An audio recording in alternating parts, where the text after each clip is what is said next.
Montenegro. Montenegro is the smallest Balkan country by population, with just over 620,000 people. But they might in fact be the tallest people on earth here. My friend here from Montenegro. She's from Montenegro. Guess her age. She's 14 years old and she's almost taller than me. And I'm a pretty tall guy from Denmark. Montenegro is located in West Central Balkans at the southern end of the Dinaric Alps, which is also why the people are referred to by some as the Dinaric Giants. It's a rather small country and the locals can also confirm that. What do you like about Montenegro? That you can see all of that within an hour. Montenegro! We have many national parks and we are the first country which is recognized as an ecological state. Nature will make you speechless, definitely. To be fair, it's one of the smallest countries in Europe and it's about 712 times smaller than United States. I mean, even Denmark is 3 times bigger, if we don't count Greenland. But Montenegro is still jam-packed with things to do. What do you like about Montenegro? Sea and beach. First time here and I love Girls, very hot, very hot. It's bounded by the Adriatic Sea and Croatia to the southwest, Bosnia and Herzegovina to the northwest, Serbia northeast, Kosovo east, and Albania southeast. I have visited all of the Balkan countries at least 2 times each or more, and I have to say I'm really in love with this region of the world. Some of the friendliest and most hospitable people, and Montenegro is a bit like the hidden gem here. Do you have a country you like outside Montenegro? Yes, Montenegro.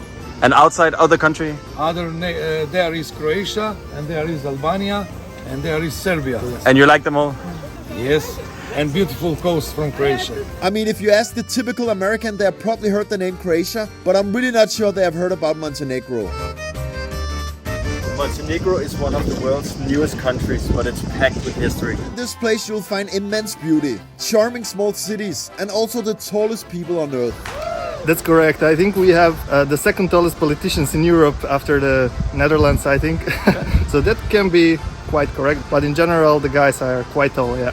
Great. I traveled to South Sudan before and met the Dinka tribe here, which are known for being extremely tall and skinny. In fact, the tallest player in NBA history was the Dinka man Manu Bol at 7'7". And these guys are definitely very tall. I met them and I can confirm as a tall Scandinavian guy. However, South Sudan has many different tribes and none of the other tribes reach the Dinka tribe's heights. Shout out South Sudan anyway. And now someone from Netherlands will be in the comments like, we're the tallest people on earth. But I'm sorry to my fellow Team Flatlanders to deliver this message from a Danish guy. You guys have officially been overtaken. You're from Holland? Yeah. Montenegro is the tallest nation on earth. Both the men and ladies are extremely tall here. In fact, they have surpassed the Dutch in height, and even me as a 6'3" Danish guy felt average here. The world's tallest people are no longer the Dutch, but it's the Montenegrins now. But why have they passed the Netherlands? A la Madrid in Montenegro. As the Western Balkans has developed economically and nutritionally, its citizens have been growing, and some regions may witness an average male height of 190 centimeters.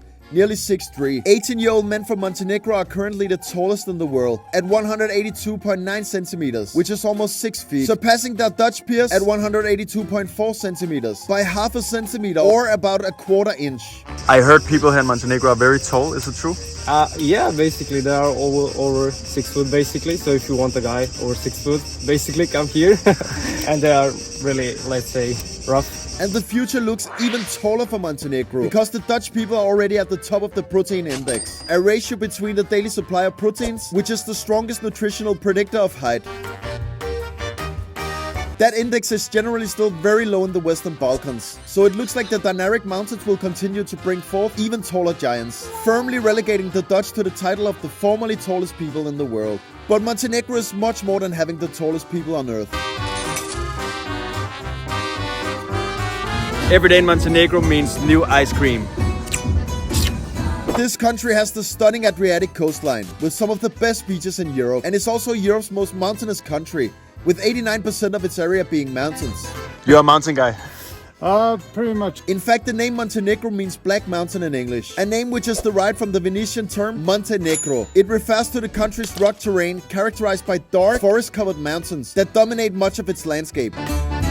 The capital is Podgorica, which is also the largest city in Montenegro. The capital, Podgorica, is quiet. There's not so much to do, but it's pretty relaxed and laid back. To be honest with you, it's not the most appealing or attractive capital city. It's still much safer than Paris though. I feel extremely safe. There are no homeless people, no one is asking you for money. It's a very chill, quiet and safe city. city. But the real beauty of Montenegro is definitely discovered outside Podgorica. I will, however, say that the capital has some interesting architecture and street murals too. It seems pretty clean and plenty of historical sites. It's also very laid back and safe, even at night.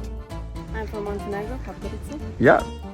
Even the taxis in Montenegro are super honest. It's quite likely that when you Google Podgorica, the search engine won't return the world's most exciting city. However, you do have to emphasize with Podgorica. It's difficult to compete with the tall mountain peaks in the north and the warm Adriatic Sea in the south, which is what most visitors traveling to Montenegro set out to see. And even the locals love to go to the sea too, to escape the bustling, busy and hectic city of Podgorica. Well, sort of. Anyway. From the capital, Podgorica, yes. The coast here is very beautiful. Yes, it is. I came back here to Montenegro for the second time and rented a car to try to go to some new places in the country. Off to Durmitor, it's gonna be 2.5 hours to the national park of Montenegro. You need to hold the speed limit here, there's a lot of police on the road. Hopefully they won't stop us. Let's go. First stop on the trip. People, Montenegro, very tall. So this is a lady here in Montenegro, very tall. What's your name? What's your name? Oh, nada. Nada. The country has around 250 days of sunshine per year. There are some really curvy roads right here. They kind of remind me a little bit of New Zealand, close to Fox Glacier, where the roads were like this for 40 times in a row, and it's actually the same here in Montenegro right now, at least right here close to the national park. But it's very beautiful. And what I really love about Montenegro is, like in random spots, you have the most scenic mountains. They have 5 fantastic national parks, which cover approximately 10% of the country's territory. On my first visit to Montenegro, I visited Lake Skadar National Park, which was really memorable. And this time it was time to hit up Durmitor National Park. There was a really bad road accident here in Montenegro, really sad. Car was totally destroyed, so wear your seatbelt. Sad to say, but some of the drivers here, they drive a little bit recklessly. You saw the accident on the way, and also a guy tried to pass me super fast when I was about to turn. I showed him left long time before, so it could have gone really wrong. Be a good driver on the roads, it's so important, guys. We don't want any accidents, and a lot of people die in traffic, so be careful. Montenegro has good wine, the best. So blackberry, raspberry wine, blueberry, and pomegranate. Which one is your favorite? Blackberry. Very nice. We love Montenegro. What is the best thing about Durmitor National Park? Everything, a nature, lake, and a lot of things. This is the very famous rakia. All the Balkan countries, they are discussing which one is the best. This is the one in Montenegro with a pear inside. So guys, leave your comments. Which country has the best rakia in Balkan? Let me know. Love these small shops here. Alcoholic beverages. Rakia? Da, imate Oi. Kajsiju, Kajsiju. imate Kršku. Montenegro best rakia? Da, imate, Serbia number 2? da. What does rakia mean in Italian? It means Really? Don't ask for rakia in Italy. I hope I won't get diarrhea. Oh. fresh.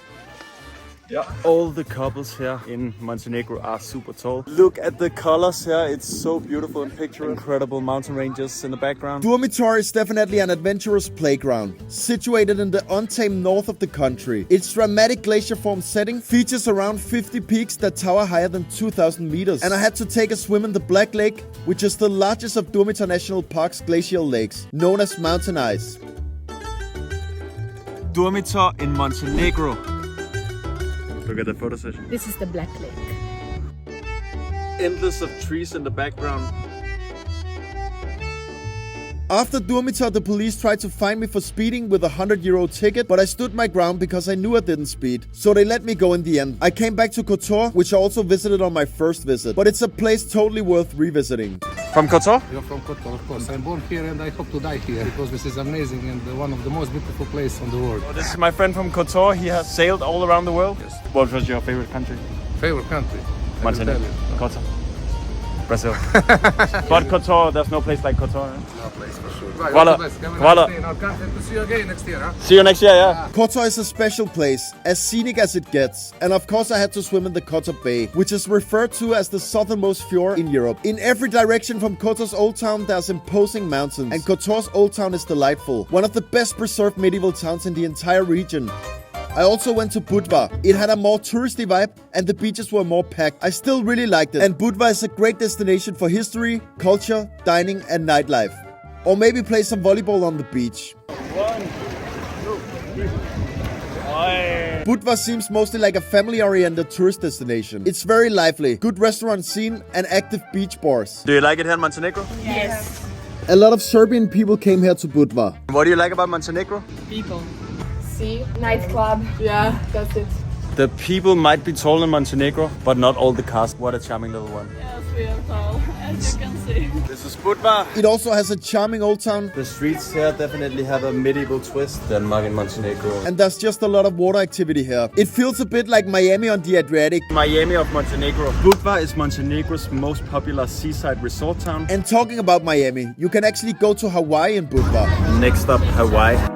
which is a lovely beach located on a picturesque island called St. Nicola. St. Nicola is the biggest island on the Montenegrin coast, located 1 kilometer away from Old Town Budva. The island is also well known as Hawaii because of the water, and there are public boats which go back and forth there frequently. You should definitely check it out.